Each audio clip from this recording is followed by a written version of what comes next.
नमस्कार दोस्तों, आपका हार्दिक स्वागत है बिब्लियोफाइल के डिजिटल प्लेटफॉर्म पर। मैं दिनकर राणा हमेशा की तरह आपका स्वागत करता हूं। फिर से एक नया मॉक टेस्ट सोल्यूशन लेकर आया हूं। देखिए पहला क्वेश्चन क्या है, देखते हैं।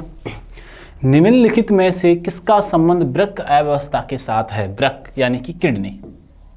ठीक है, हमसे जो पूछा जा रहा है कि अगर किडनी काम नहीं करेगी तो हमारे पास उसका सब्स्टिट्यूट क्या है, उसकी जगह हम क्या कर सकते हैं, क्या नहीं कर सकते, उसके बारे में हमसे पूछा जा रहा है बच्चों। चलो इसको जानने का प्रयास करते हैं और जानेंगे। आज मैं आपको बहुत सारे डिजीज़ के बारे में भी बताने वाला हूँ, मेनली किडनी से रिलेटेड डिजीज़ों के बारे में आपको बताने वाला हूँ। आ जाइए, नमस्कार अगेन आप सबको, और आ जाइए। ठीक है, तो क्वेश्चन ये था अपना, क्वेश्चन है कि डिसऑर्डर, किडनी डिसऑर्डर होगा तो क्या होगा। ठीक है, किडनी डिसऑर्डर में दो चांसेस रहते हैं बच्चों। किडनी डिसऑर्डर में क्या होता है कि दो चीज़ें होती हैं। पहली चीज तो किडनी ट्रांसप्लांट हो जाए, खराब होने पर, कंप्लीटली खराब होने की बात कर रहे हैं अपन, किडनी ट्रांसप्लांट होगी। ठीक है, दूसरा है डायलिसिस। ठीक है, इसके माध्यम से क्या होता है, खून की सफाई होती है, ब्लड को साफ किया जाता है, खून की सफाई की जाती है। ठीक है, ब्लड को क्या किया जाता है, क्लीन किया जाता है। ये बात आप लोग यहां से ध्यान रखना, पहली चीज। ठीक है, किडनी डिसऑर्डर होने के पीछे कारण क्या होता है? बीपी एक मेन कारण है, जिसका अगर घर में किसी का बीपी बढ़ता है तो उसे ध्यान में रखने वाली बात है। ठीक है, अगर किसी के शुगर है, जेनेटिक्स भी होता है। ठीक है, अब इंपॉर्टेंट, जो साल्ट का सेवन ज़्यादा करते हैं, नमक ज़्यादा खाते हैं, तो नमक कम खाना प्रारंभ कर दीजिए, नहीं तो किडनी से रिलेटेड डिसऑर्डर हो सकता है, कुछ भी हो सकता है। तो 3 से 4 बातों को हमें याद रखना है। और हिंदी में डायलिसिस को बोला जाता है अपोहन। इसको क्या बोला जाता है बच्चों? अपोहन बोला जाता है। ये बात आप लोग यहाँ से ध्यान रखना। तो यही हमारा क्वेश्चन होगा, निम्न में किसका संबंध वृक्क अव्यवस्था के साथ है? तो वो है अपोहन यानी डायलिसिस का। ये बात आप लोग यहाँ से ध्यान में रखनी है। क्लियर है? दूसरी बात, वेंटिलेटर।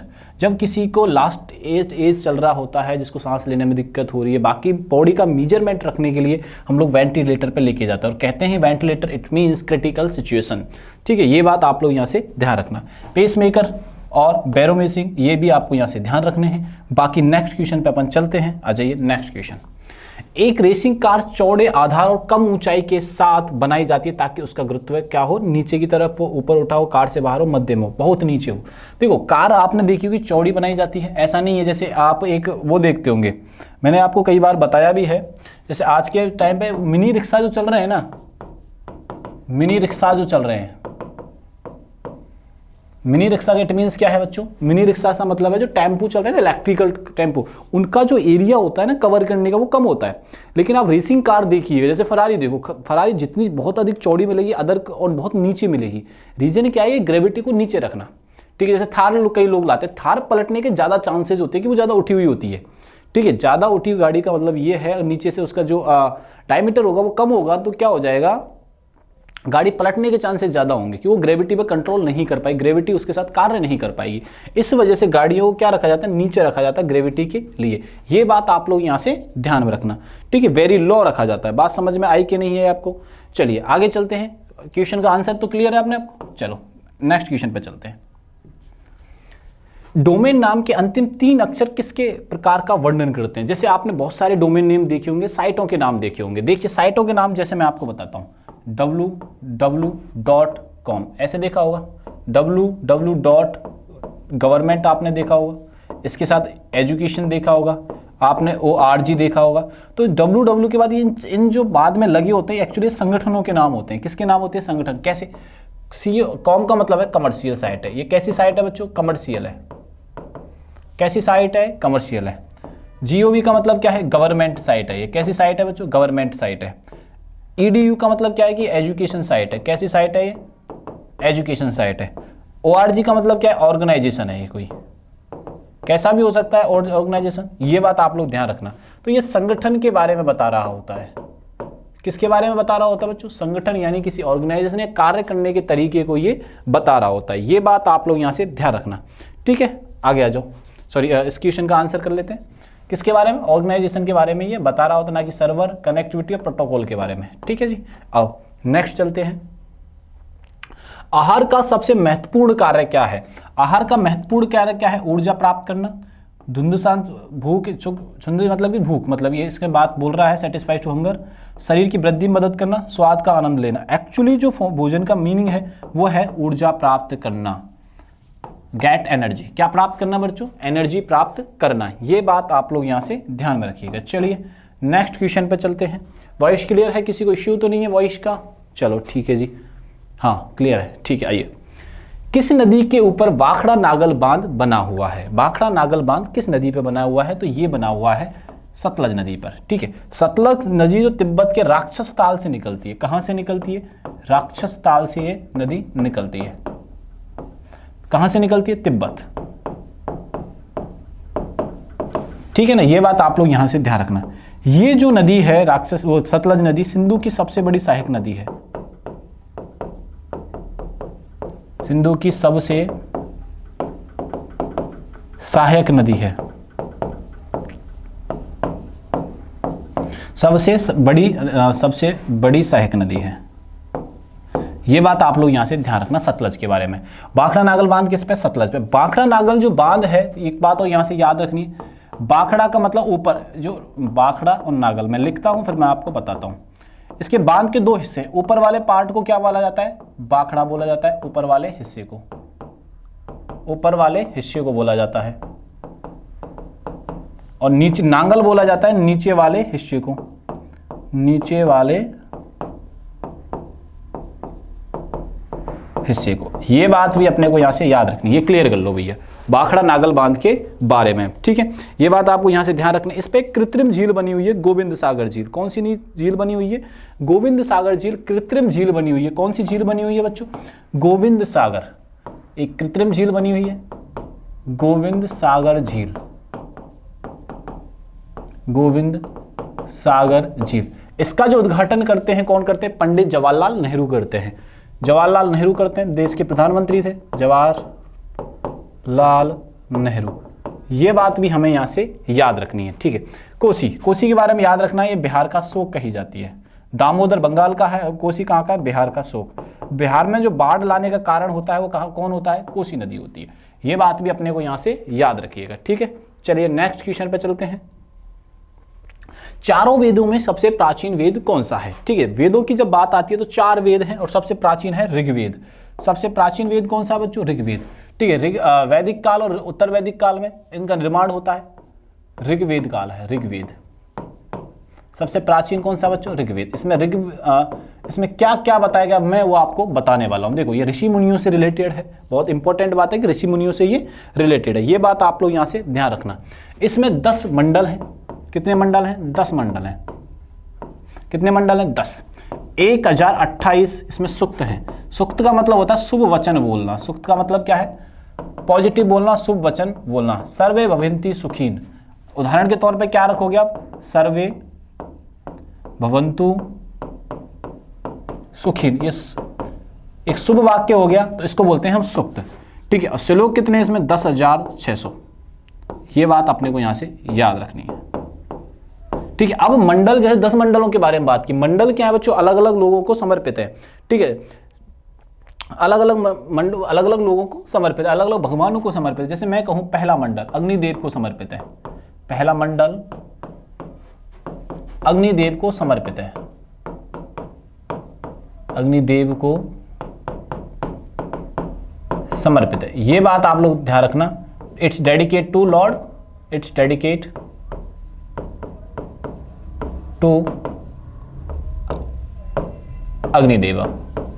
ये बात आप लोग यहां से ध्यान रखना है, ठीक है। शुभ वचन का मतलब होता है पॉजिटिव सेंस, पॉजिटिव स्पीच या पॉजिटिव सेंस। ये बात भी अपने को यहां से याद रखनी है। मैं लिंगुअल बता रहा हूं सारी चीजें, ठीक है। सर्वे भवन्तु सुखीन, आप ये सारी चीजें समझते हो। अब दूसरे की बात करते हैं। जैसे आपसे पूछ ले सामवेद के बारे में, सामवेद, ठीक है। आपसे अगर सामवेदा के बारे में पूछ ले तो सामवेद के बारे में हमें क्या याद रखना है कि म्यूजिक यानी संगीत के बारे में बताता है। हमें किसके बारे में बताता है? संगीत यानी कि म्यूजिक के बारे में बताता है बच्चों। किसके बारे में बताता है? संगीत यानी कि म्यूजिक के बारे में बताता है। इसका जो उपवेद है, सववेद जो है, उपवेद सववेदा, वो है गंधर्व। सववेदा कौन सा है बच्चों? गंधर्व है, ठीक है। ये बात आप लोग यहां से ध्यान रखना। एक आता है यजुर्वेद, एक कौन सा आता है, यजुर्वेद। यजुर्वेद जो बात करता है वो यज्ञ से रिलेटेड बातें करता है। किससे रिलेटेड, यज्ञ से रिलेटेड।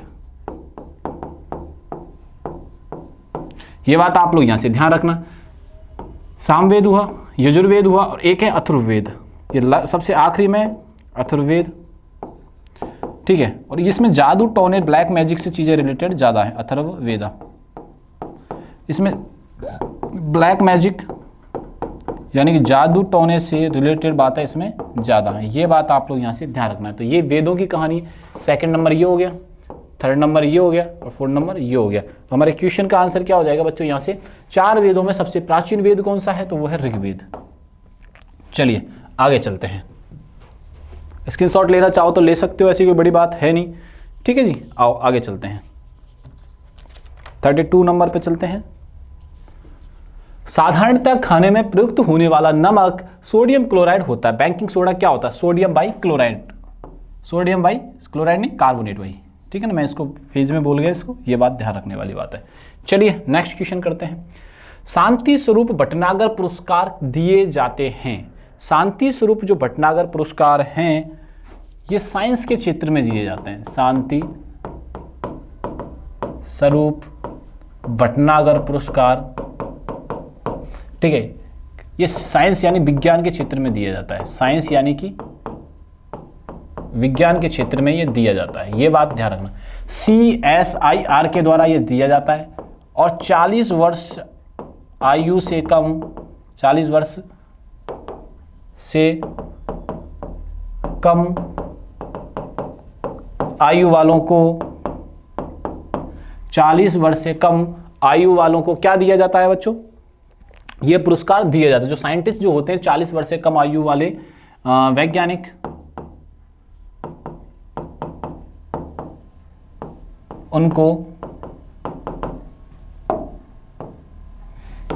उनको यह पुरस्कार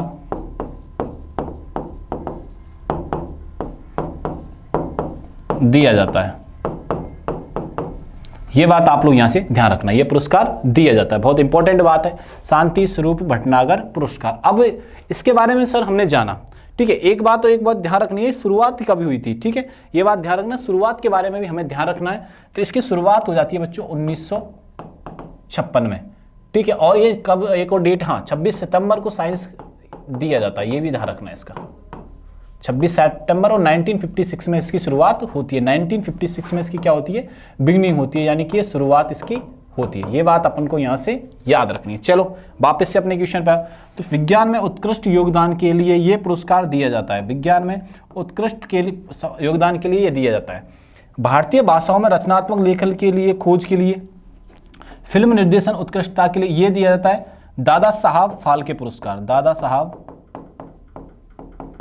फाल्के पुरस्कार, ठीक है। एक और आता है पर्यावरण मुद्दों पर चेतना के निर्माण के लिए अमृता देवी से रिलेटेड, अमृता देवी दिया जाता है। तो ये सारे करके एग्जाम में क्वेश्चन पूछ ले जाते हैं कि किस पुरस्कार को किस क्षेत्र में दिया जाता है। निम्नलिखित में से वाणिज्यिक बैंकों का कार्य नहीं है, कमर्शियल बैंक का कार्य नहीं है। जमा स्वीकार करना, ये तो है भैया, हम लोग जो पैसा जमा करा के आते हैं, जैसे मैं आपको एग्जाम्पल के तौर पे बताऊं, एसबीआई में जमा कराना बिल्कुल करा सकते हैं। ऋण प्रदान करना, ये लोन भी तो देती हैं, ये डिपॉजिट के साथ साथ क्या करती हैं बच्चों, लोन भी तो देती हैं। हम डिपॉजिट करा सकते हैं कमर्शियल बैंक में, लोन भी देती हैं। ये क्या करती हैं, ऋण भी देती हैं। कौन देता है ऋण, तो ये देती है एसबीआई। विनिमय विपत्रों की कटौती करना, बिल्कुल। डिस्काउंटिंग बिल एक्सचेंज भी करती हैं, डिस्काउंट बिल एक्सचेंज भी करती हैं। लेकिन लास्ट वाला ऑप्शन क्या है कि ये करेंसी जारी करना, ये करेंसी जारी नहीं करती हैं। हमारा आंसर हो जाएगा D, issuing of currency notes. Issuing of currency notes, ये बात हमें समझनी होगी। ये इसका कारक करेंसी नोट जारी करना नहीं होता।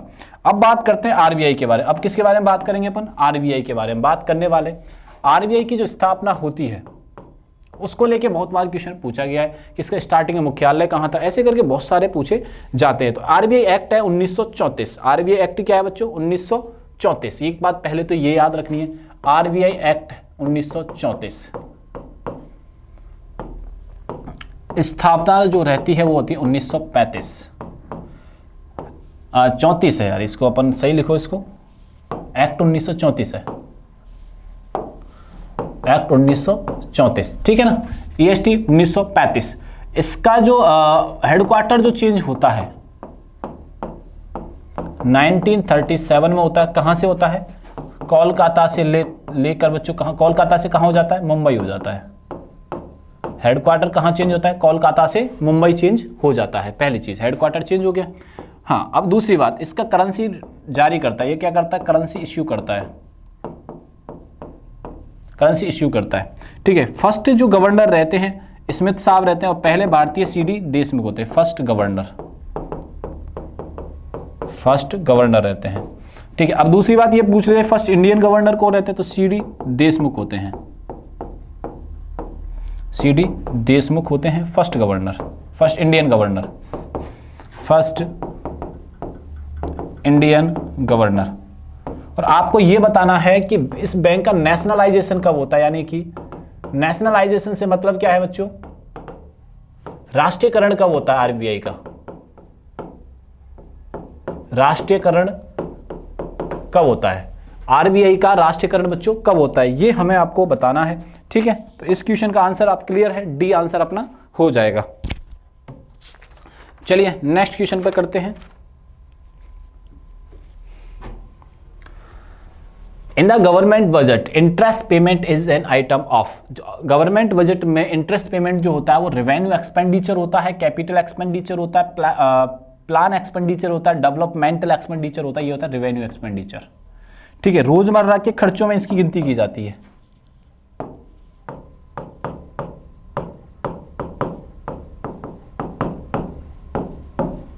ठीक है, ये बात आप लोग यहां से ध्यान रखिएगा। चलिए नेक्स्ट क्वेश्चन पे अपन करते हैं कार्य। ऊर्जा के अधिकतर स्रोत जो हम प्रयोग करते हैं और सौर ऊर्जा के विभिन्न भंडारित रूप हैं, निम्नलिखित कौन सौर ऊर्जा का व्युत्पन्न नहीं है, ये हमसे पूछा जा रहा है। देखो बहुत आसान क्वेश्चन पूछा है इसने।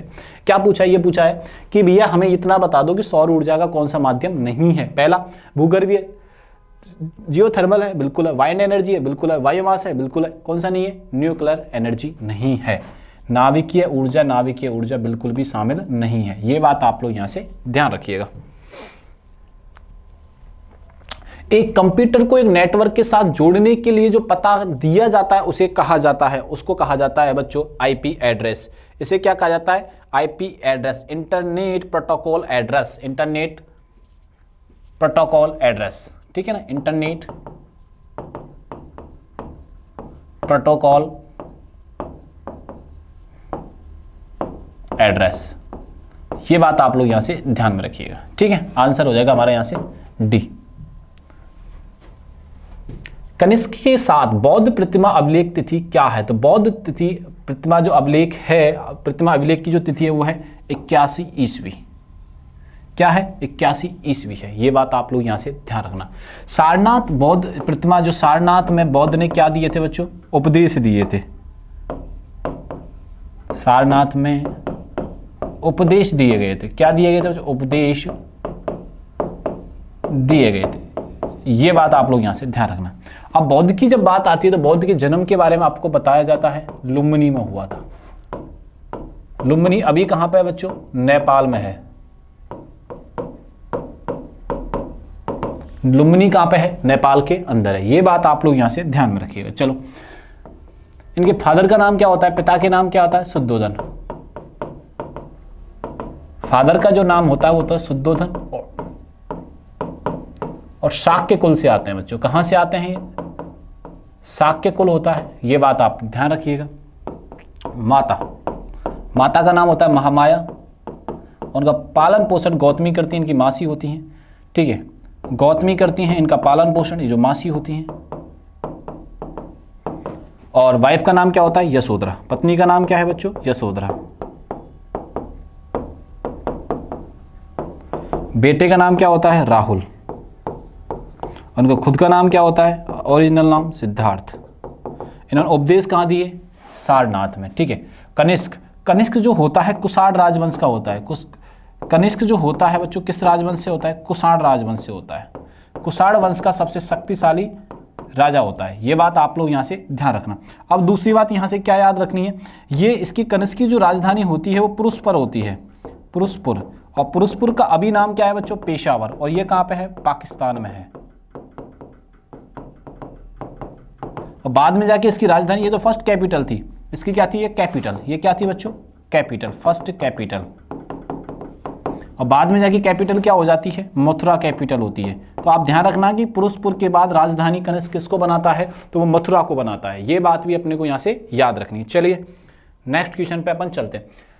भारत के राष्ट्रपति पर महाभियोग चलाने के लिए कम से कम कितने दिन पूर्व की सूचना देनी होती है? तो 14 दिन पूर्व सूचना हमें भारत के राष्ट्रपति को देनी होती है। भारत के राष्ट्रपति के प्रति कब महाभियोग लाया जा सकता है? जब वो संविधान का उल्लंघन करे और पद का दुरुपयोग करे। ये बात आप लोग याद रखिएगा, पद का दुरुपयोग करे, पद का दुरुपयोग करे और संविधान का उल्लंघन करे, संविधान का उल्लंघन करे, ठीक है ना। 1/4 सदस्य महाभियोग ला सकते हैं, लेकिन उसे पारित करने के लिए कितने लोग चाहिए? 2/3 लोग चाहिए। ये बात आप लोग यहां से ध्यान में रखना। भारत के अभी पहले राष्ट्रपति कौन थे? राजेंद्र प्रसाद थे। अभी कौन है? द्रौपदी मुर्मू है, मुर्मू जी हैं। ये बात भी अपन यहां से याद रखेंगे, ठीक है। चलिए नेक्स्ट क्वेश्चन पर अपन चलते हैं। निम्नलिखित में किस शहर में झांसी की रानी का समाधि स्थल है? तो वो है ग्वालियर में बच्चों। कहाँ पे है? ग्वालियर में है। ये बात आप लोग यहाँ से ध्यान रखिएगा। बॉम्बे स्टॉक ऑफ एक्सचेंज की स्थापना किसने की थी? रायचंद, दीपचंद, विक्रमजीत सेन, प्रेमचंद रायचंद, आशीष कुमार चौहान। तो किसने की थी बच्चों? रायचंद साहब ने इसकी स्थापना की थी। ये बात आप लोग यहाँ, सॉरी प्रेमचंद जी ने की थी, रायचंद जी ने नहीं, प्रेमचंद जी ने की थी 1875 में। ये बात ध्यान रखना, प्रेमचंद जी करते हैं। और कब करते हैं? 1875 में करते हैं। निम्नलिखित में से किस वर्ष कांग्रेस सोशलिस्ट पार्टी की स्थापना की गई थी? स्थापना जो की जाती है बच्चों 1934 में की जाती है। कब की जाती है? 1934 में की जाती है। ये बात आप लोग यहां से ध्यान रखना, ठीक है जी। आओ नेक्स्ट क्वेश्चन पे चलते हैं। किनकी याद में गुजरात का माधवपुर मेला मनाया जाता है? तो भगवान श्री कृष्ण और द्रौपदी, भगवान कृष्ण और राधा, भगवान शिव और पार्वती, भगवान श्री कृष्ण और रुक्मणी की याद में माधवपुर मेला लगाया जाता है गुजरात के अंदर। ये बात आप लोग यहां से ध्यान रखिएगा। निम्नलिखित में से भारत के किस वायसराय ने 1943 में बंगाल के अकाल पर ध्यान दिया और सेना को भूख से पीड़ित ग्रामीण बंगालियों को राहत सामग्री वितरित करने का आदेश दिया? तो लॉर्ड वेवेल थे भैया, ठीक है ना। ये बात ध्यान रखना, बहुत इंपॉर्टेंट पर्सन है लॉर्ड वेवेल, ठीक है। इन्होंने बंगाल में राहत कार्यक्रम चलाए जो कि बहुत ज़्यादा इंपॉर्टेंट थे उस समय की दृष्टि को याद में रखते हुए। अंतर्राष्ट्रीय मुद्रा कोष IMF के एशिया और प्रशांत विभाग के निदेशक के रूप में किसे नियुक्त किया गया? तो कृष्ण श्रीनिवास को नियुक्त किया गया। ये बात आप लोग यहाँ से ध्यान में रखिएगा। सितंबर 2025 में भारत की WPI आधारित मुद्रास्फीति क्या थी? तो वो थी 0.13। कितनी थी बच्चों? 0.13। सरकार ने 16वें वित्त आयोग का कार्यकाल किस तारीख तक बढ़ा दिया गया? तो वो बढ़ा दिया गया नवंबर 30, 2025 तक बढ़ा दिया गया बच्चों। कब तक बढ़ा दिया गया? नवंबर 30, 2025 तक बढ़ा दिया गया है। दूरसंचार इंजीनियरिंग केंद्र TEC ने उन्नत दूरसंचार प्रौद्योगिकियों का सहयोग के लिए किस संस्थान के साथ समझौता ज्ञापन हस्ताक्षर किए हैं? तो वो किया IIT बॉम्बे के साथ। किसके साथ किए हैं बच्चों? IIT बॉम्बे के साथ ये कार्य किया है। 2025 और 26 के लिए फिक्की निर्वाचित अध्यक्ष किसे चुना गया? हर्षवर्धन अग्रवाल, अनंत गोयंका, संजीव गोयंका, आदित्य पुरी। तो चुना गया है अनंत गोयंका को। किसे चुना गया बच्चों? अनंत गोयंका को चुना गया है। ये बात आप लोग यहाँ से ध्यान रखना। महाबलीपुरम, ये स्टार बना लेना इस क्वेश्चन पर बच्चों, ठीक है। महाबलीपुरम में 5 रथों से 4 रथ धर्मराज युधिष्ठिर, भीमरथ, अर्जुन रथ, नकुल सहदेव का चौथा रथ। तो 5वां रथ किसका है? तो 5वां रथ है द्रौपदी का, उनकी वाइफ थी द्रौपदी का। ये बात आप लोग ध्यान रखना। युधिष्ठिर का जो रथ है वो सबसे लार्जेस्ट रथ है। लार्जेस्ट जो रथ है वो किसका है? युधिष्ठिर का है। किसका है बच्चों? युधिष्ठिर का है। ये बात आप लोग यहाँ से ध्यान रखिएगा, ठीक है। और स्मॉलेस्ट जो रथ है वो द्रौपदी का है। स्मॉलेस्ट रथ किसका है बच्चों? द्रौपदी का है। तो ऐसे करके 5 रथों के बारे में महाबलीपुर टेम्पल है, पूरा के पूरा इसमें रथ, पांडवों के सारे रथ बताए गए हैं, ठीक है। ऐसे करके हमने 25 क्वेश्चंस का सलूशन किया। वीडियो अच्छा लगे तो दोस्तों को शेयर करना है, चैनल को सब्सक्राइब करना बिल्कुल भी नहीं भूलना है। तब तक के लिए थैंक यू, धन्यवाद।